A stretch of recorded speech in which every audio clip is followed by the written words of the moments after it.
Hello, my name is Kai and welcome to the Theoretical YouTube channel. We haven't talked about Pixar yet, and it's only been in our intro like 14 times. Anyway, with the release of Coco on the way, my sister and I were trying to figure out something about the movie before it came out. Unfortunately, everyone else beat us to it. And that got us thinking about the Cars 3 Easter egg in the Rusty's training facility, and that got us thinking about the race simulators, and that got us thinking about how accurate they are. So, how fast can cars really go?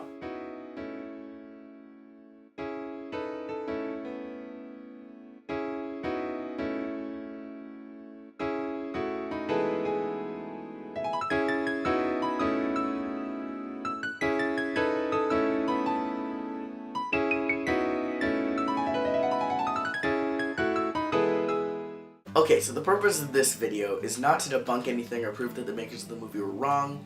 In this video, we just want to see how accurate the data that is given in the movie is. And to do this, we're going to need to scale the universe. How are we going to do that, you might ask? Well, all we need is one thing that's in most of the shots in the movie and has a real-life representation on Earth. Like maybe the main character of the franchise? Unless it's Cars 2, where the funny sidekick is suddenly the main character. Actually, there are multiple representations of Lightning McQueen on Earth, but which one can we use to actually scale the universe? Well, the cars in Disneyland are scale models according to Disney itself, which is a pretty reliable source. Disney also paired up with Mattel to create scale die-cast models that have a perfect 1:55 ratio, and sadly we don't live in Anaheim to go to Disneyland just tomorrow and measure the cars. But our parents did say something about winter break. So we're going to have to use the Mattel toy, and it's exactly 3.25 inches long. And using the simple calculation of 55 times 3.25, it comes out to Lightning McQueen being 179 inches, or 14 feet and 11 inches long. Okay, so now we just have to find a scene where Lightning McQueen is running at his top speed, right? Wrong! There are many factors that can change depending on the conditions of your race, like the traction of your tires, or even the height of your car, which we see the cars changing multiple times throughout the franchise. But the one factor I want to specify here is the track that you're racing on. Throughout Cars 1, 2, and 3, we see Lightning race on a variety of tracks. He races on asphalt, dirt, sand, and even mud. And why this matters is because each of these surfaces have a different coefficient of friction when they come in contact with a rubber tire. If you have no idea what I'm talking about, the coefficient of friction is the ratio between the amount of force needed to move one object across another and the pressure between those objects. That might have been a little confusing. Here's Wikipedia's definition. The coefficient of friction, or COF, often symbolized by the Greek letter mu, is a dimensionless scalar value which describes the ratio of the force of friction between two bodies and the force pressing them together. The coefficient of friction depends on the materials used.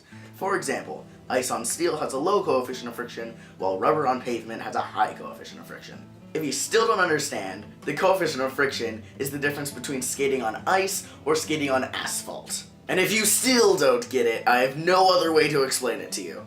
Okay, so the reason you physically can't use your ice skates on asphalt is because the coefficient of friction is too high. On ice, when a 150-pound skater does a figure eight, there's very little friction between them and the ice, making the mu about 0.22.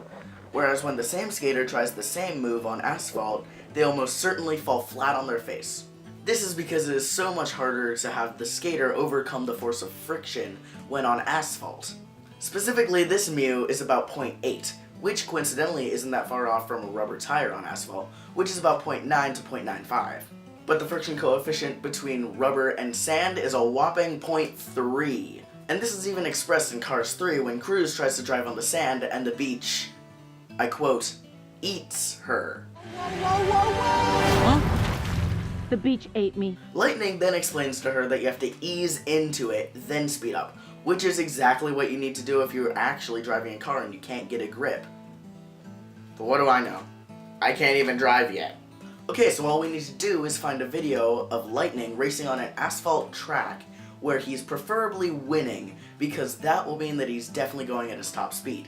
But in all actuality, for a movie about race cars where Lightning is supposed to be extremely fast and win like 4 piston cups, he doesn't win. Like, ever. The first race you see him in ends in a tie. By a tongue. And the final race of the first movie ends with him sacrificing his win to allow the king to finish his final race. In Cars 2, he first loses to Francesco, ties with Francesco, then the last one is interrupted by a bomb. And when you finally get to see a montage of him winning tons of races, it's followed up by an even longer montage of all the races he lost to Jackson Storm. And then, at the climax of Cars 3, he yet again gives up his win to let Cruz compete in a Piston Cup race.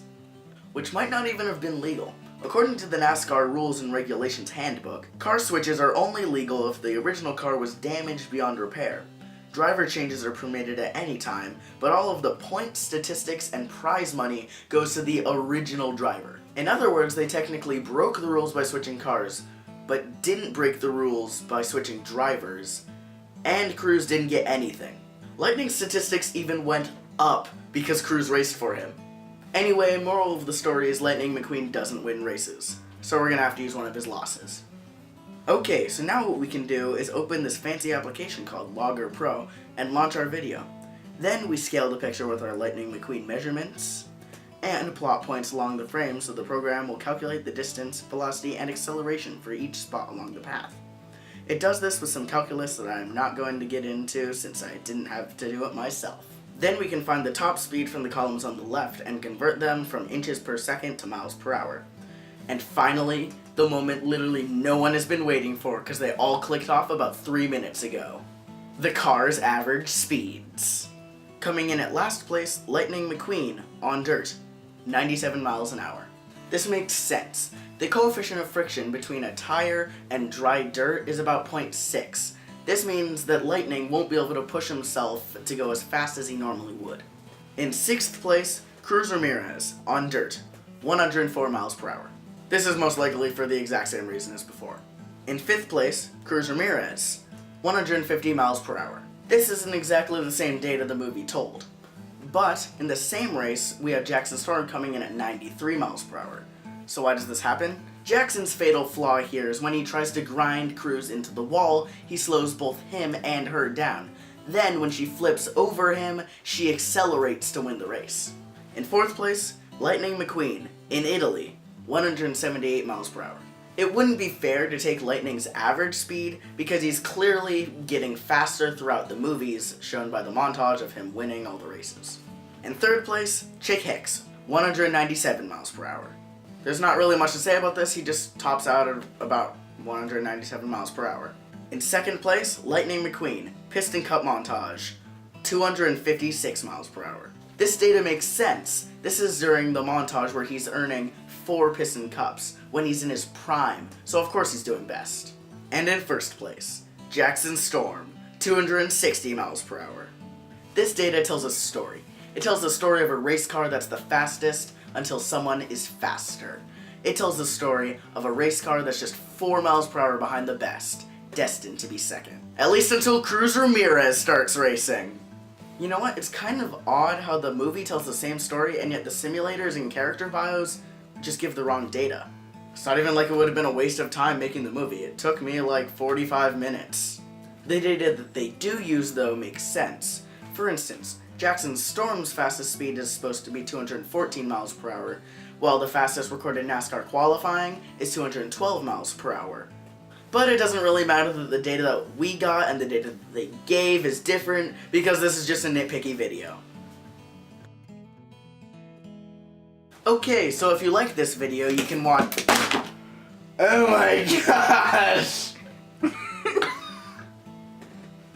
Video, subscribe. The beach ate me.